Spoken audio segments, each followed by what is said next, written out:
Hello, my name is Prime, and welcome back to ATS Showcases, and today we're going to haul some tableware from here in Santa Maria, California, and we're going to head up to Santa Cruz. However, the star of today's episodes happens to be the California Route 1 section today that will be driving along the very long, twisty coastal road that offers some incredible scenery, and considering it has been reworked, I'm expecting some fantastic coastal views along the way. And to complete this delivery, we are going to be driving this Volvo VNL, which is just a day cab configuration. However, we have our ownable dry van trailer. It is a 45-footer today, not the full 53, and I've done that to help aid some of the twisty sections along Coastal Route 1. So without further ado, let's go ahead and get this Volvo VNL started up and get on the road.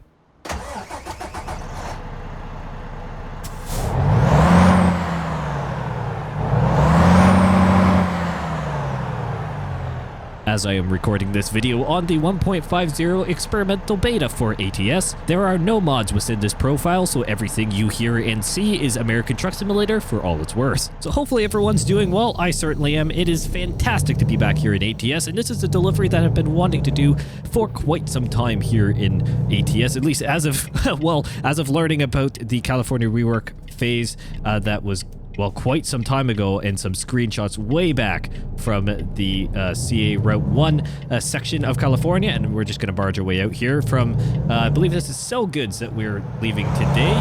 Yes, it is. And I really wanted to, do this route ever since then, and now that the beta has come out, and I've talked about and done deliveries on the Bay Area, that was very much more the focus, shall we say, was the couple new cities, and of course the Golden Gate Bridge, and exploring that and doing a delivery that revolved around San Francisco.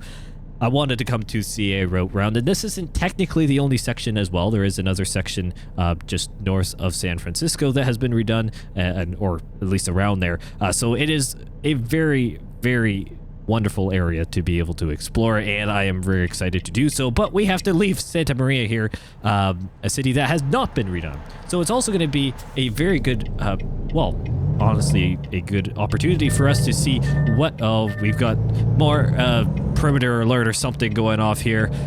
Just give me a moment. And yes, I just forgot that is built into the truck, so I don't think I could actually disable that. So I'm just going to try and do my best not to get close to things, and that is a novel approach. Oh man, it didn't want to go out there, but at least it can now. Back here in the Volvo VNL, just did day cab today, and I've decided to, keep it, although a little bit more of a top-of-the-line day cab. This is the touring trim of the interior of the Volvo, which looks really, really good.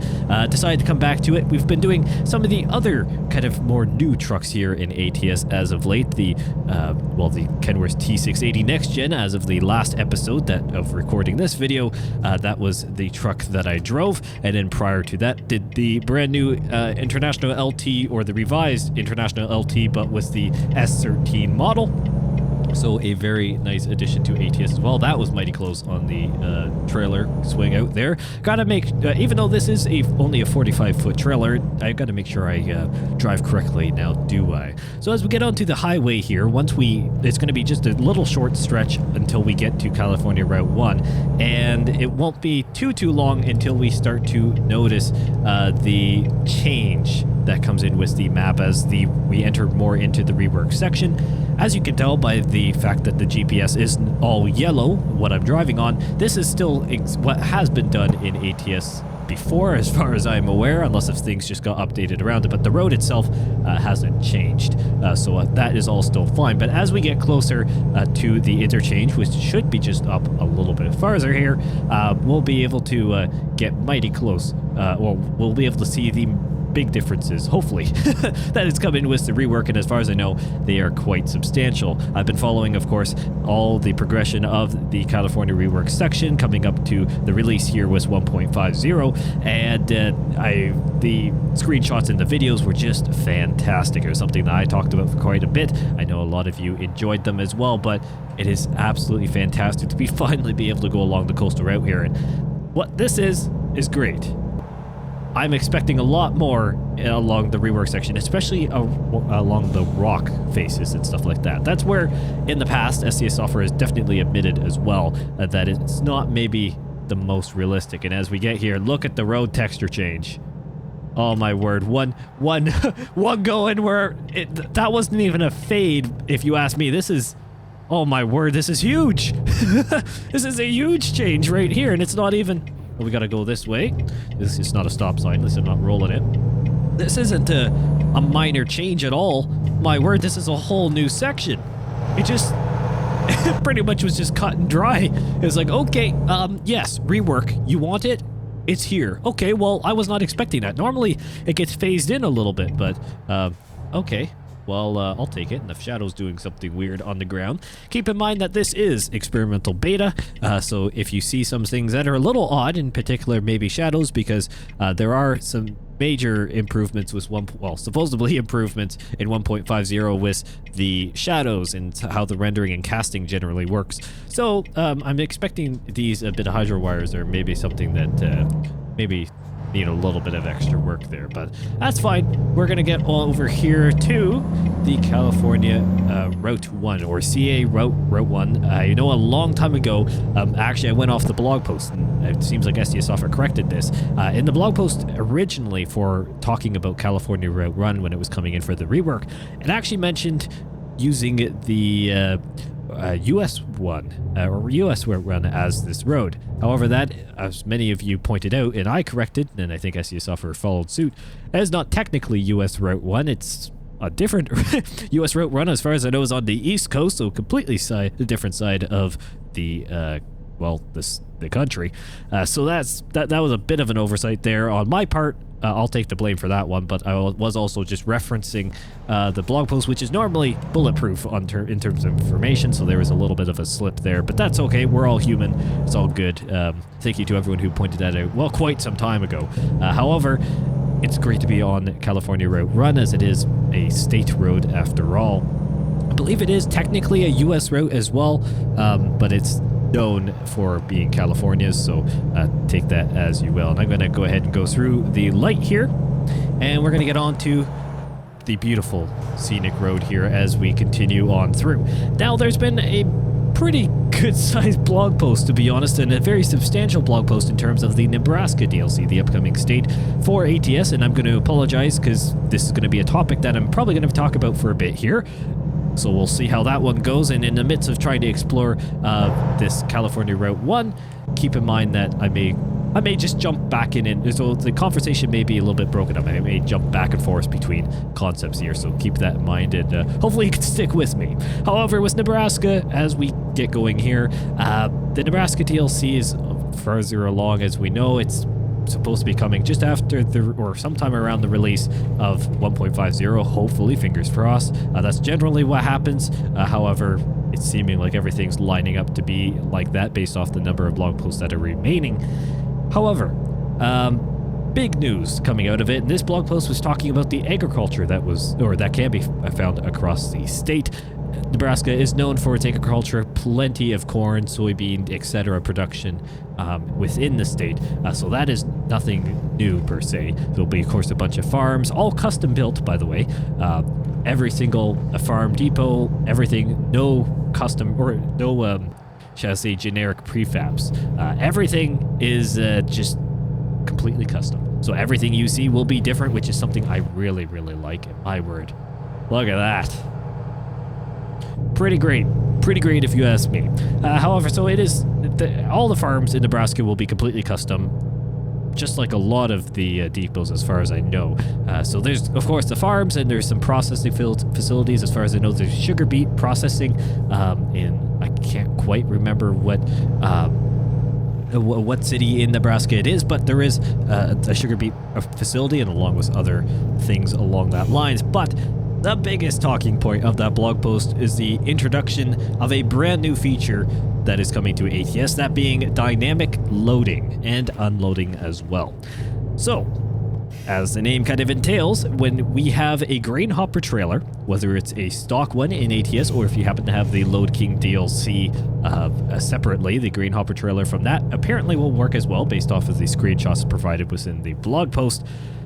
If you have a grain hopper trailer and you go to pick up the delivery, or the cargo I should say, if I try and keep it on the road here, you'll be able to go at select depots, I should say, at select depots within the Nebraska DLC, you will be able to actually go underneath a loading spout or of some sort, whether it's right beside a silo or in a little bit of a loading shack, basically.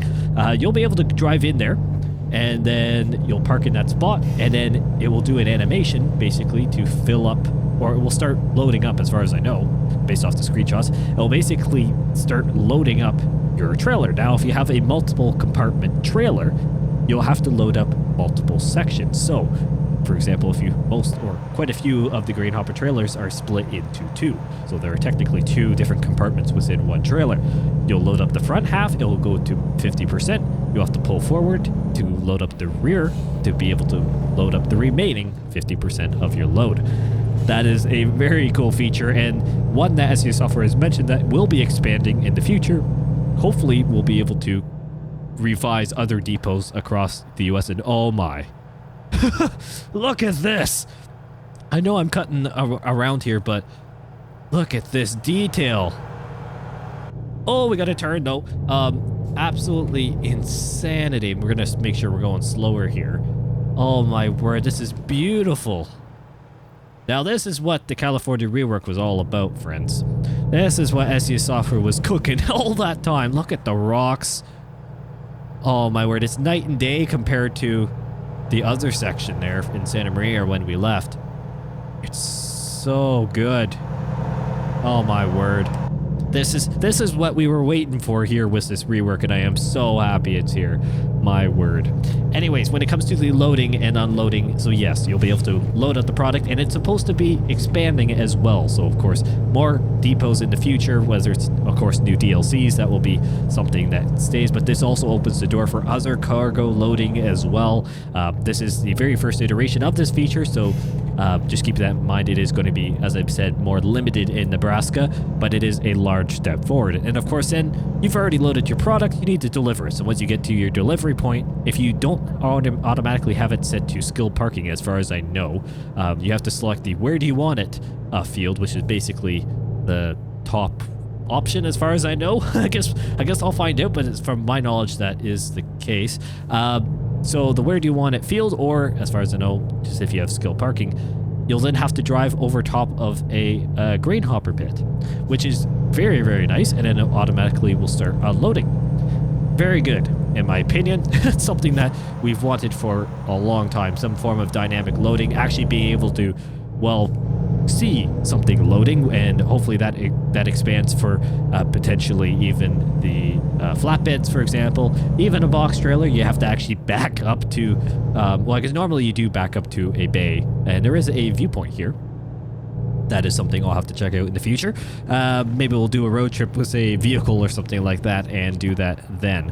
However, you do have to back up to a bay, but there is maybe some other aspects that could be done with some of the trailers in particular for the dynamic loading. And I'm sure a lot of you have ideas for that, so comment down below what you think about the dynamic loading feature, and more specifically, are you looking forward to using it in Nebraska? Now, I can tell you right now, unless if something crazy happens within the next, well, little bit, basically from recording this video until Nebraska DLC releases, unless if something happens, I am going to be using that feature on the very first look video I do. I'm going to tell you right now. That there's no way of getting around it, unless if some other crazy feature comes in and it takes precedence, but I honestly don't think it will. I don't think there will be another major thing as big as that. So I will be doing some form of grain hauling episode, which will be great because we'll be hopefully able to check out something from a farm and get that to work. But it's going to be very, very interesting, and I am looking forward to doing that video whenever I can, well, whenever the Nebraska DLC releases. It's just a matter of time, folks. A matter of time. And maybe you're watching this in the future and thinking, Prime, you're going crazy. The DLC already is released. Well, my friend, take a look at when this video was released, and you'll probably realize what's going on. So I'll say that much. This is looking absolutely incredible here in California, and I'm so happy we've been able to do it. And it's a good thing I also shortened the trailer lengths here of this particular dry van trailer. I have multiple dry van trailers within this save. For those who may not or have been around here for quite some time, and I've talked about this in the past, but maybe not as much recently. ATS Showcases has, of course, its own save here within what was on my game, and I used to do, and I want to get back into it more, but honestly, we'll see how things go. I used to do a series called Prime Logistics. on both ATS and ATS2, but it was a more survival, proper economy roleplay kind of thing of a trucking company called Prime Logistics. And I started off the channel actually doing Prime Logistics basically, and then started doing into the showcases where, well, it's what you're watching, these cool deliveries, just one-offs, point A to point B, different trucks, different mods, you name it, different deliveries or showcases or showing off something new or just something at all or just doing a different delivery. I like the flexibility of it, and of course it seems like all of you enjoy that as well, so that's why this series has really taken off and is a leading series here on the channel. And it seems like it's just honestly I really enjoy doing it. I enjoyed Prime Logistics as well, and that probably won't change at all, but at least there's a bit of a warning for the light coming up. That is nice. However, it is something that I just, you know what, I really enjoy it. You seem to enjoy it. I'm going to continue it, but I know I have to go back and do some more Prime Logistics. That will happen. However, long to say, ATS Showcases has its own save here on the, of course, on my computer, and it is not set up to be the most realistic thing in the world. The economy, I have millions of dollars here in the save. It's made for me to be able to do whatever I need. I have plenty of levels.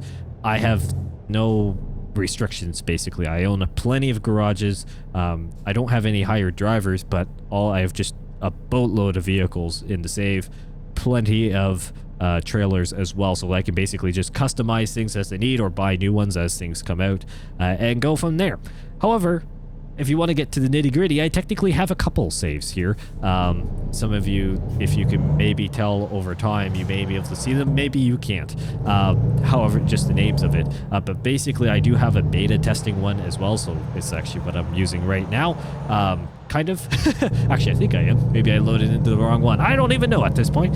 Depends on the beta. Some betas I will run. I will actually update the full-on ATS showcase one, and I have basically a backup save that I will load into as well, or profile I should say, that then I can choose from there, so I can load into a beta and do stuff there. I generally only do that if there is certain mods that I want to cover while a beta period is happening. However, with 1.50, actually thinking about it now, I don't think, I mean, I definitely did some stuff on the beta initially, but as far as I know, this is actually on my main one.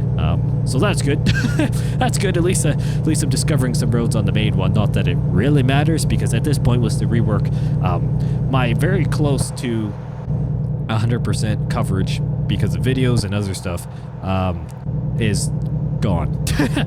Nowhere to be seen anymore. Unfortunately, it is absolutely toasted because, well, a lot of reworks have happened in state DLC releases, and there's no way for me to keep up with all the hidden roads and all that stuff. So, unfortunately, the near 100% that I used to have a while ago is no longer the case, but that's okay. Maybe we'll get back there at some point. But at the rate things are being updated and new DLCs are being released, I just can't see that happening for quite some time. But I'm going to try it probably, maybe. I don't know.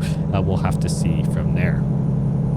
Other than that, thank you everyone who has been supporting the channel recently, watching the videos, commenting, and just interacting in general. It is absolutely fantastic to see that everyone is enjoying the content and of course enjoying the games that I am covering here. Of course, the biggest thing for me is that I enjoy it. I'm not going to put in content that I'm faking. That is just not me.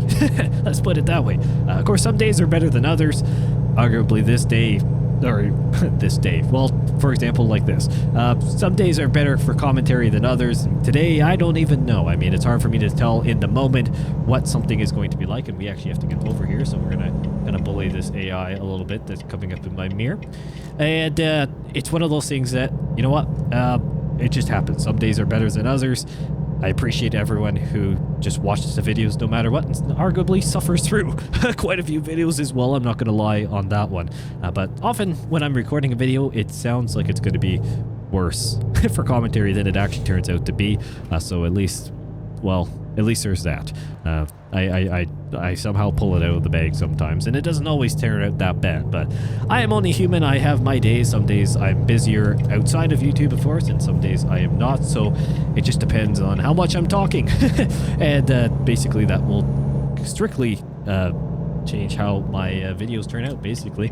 How tired I am and how busy I've been. So I think that can apply to a lot of things, though. A lot of people can understand that if something is not your full-time job and then you're doing something on the side that involves, well, quite a bit of talking and mental strength at the same time while multitasking, I think you can understand that some days things just don't turn out the way that maybe I'd like it to be. But it's okay. It's okay. I definitely have my moments of primisms, that is definitely for sure. That one will never go away, but I just enjoy what I do, and I thank you all for enjoying what I put out as well. That makes my life a bit easier as well. And not that it would change too many things, to be honest, because I enjoy what I do, and that is my motivation. However, it does help knowing that there's a great community of viewers out there that enjoy what I do and support me along the way. It means a lot, and I've got to do a lot more for you as well. I definitely know, although I've been providing, I feel like a fair bit of content, I know that there is a lot of stuff that I should be probably doing to more interact as well, and I can promise you that there are a lot of things working. Unfortunately, things have hit delays. It's unfortunate, but it's fine. It is happening, and there's... Oh! I can apparently already skip the delivery because I think my parking is somewhere over there. Well, that's interesting, and so... On this current version of the beta, I'm not sure if everyone else has noticed, if you have been using the experimental beta, every time the little window pops up, it glitches to high heaven. Now, I understood this before, and I forgot to turn off the automatic pop-up of the dialogue or keep it hidden, because I really don't need it up, unless if I tell it to, because I know where stuff is. But anyways, it's... That's here and there. That's a bit of a bug still that I'm sure will be fixed. But as we pull into the delivery point here, let's start. I'll stop yabbering along with some things, and let's talk about the delivery here a little bit more. Let's see where we're... I guess it was right over by the road based off of the GPS. So we got to pull around, avoid the trailers. The good old, well, the Home Depot, the knockoff ATS Home Depot, basically. The home store. They didn't get too original on that name, but that's fine. Sometimes the best knockoff names are the ones that are the most obvious what they are in reality. So let's go ahead and turn around here without jackknifing the trailer. The Volvo and the transmission is doing some weird stuff. Look out the window. That's the best way for me to reverse this thing and for you to see what I am doing. And let's go ahead and get her back in the spot. See if I can do it one take as well. Sometimes I can, sometimes I can't. It's hit and miss, to be honest. In theory, I should be able to do this just fine, but this is the sort of thing where it'd be nice if I could actually reverse this trailer to one of the bays that we drove by. I know sometimes it's randomized, but still, it's one of those things that it'd be just great if I could. It just would make a whole lot more sense, and it's unfortunate that, well, I just can't all the time. Thank you all so much for watching, though. It has been absolutely fantastic to drive up along California's CA Route 1. It is a beautiful route, and I am so happy I've finally been able to drive up along it. Comment down below what else you want to see me do around here, and overall, what do you think about the California rework section if you've been exploring it for yourself. Thank you all so much for watching, and I'll see you in the next one.